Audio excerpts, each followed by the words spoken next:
Hi friends, இன்றைக்கி வந்து நம்ம வீட்டில் பீட்ரூட் பொரியல் எப்படி நம்ம ஸ்டைலில் பண்ணுறேன்னு பாருங்கள்.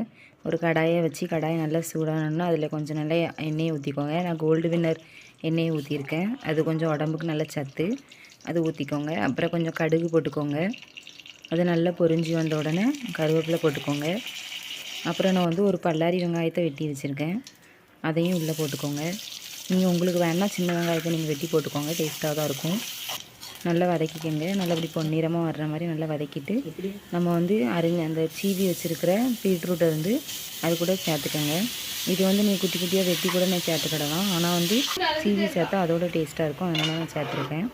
இது வந்து அடிக்கடி மூடி வச்சு இப்படி நல்லா அவிச்சிக்கோங்க.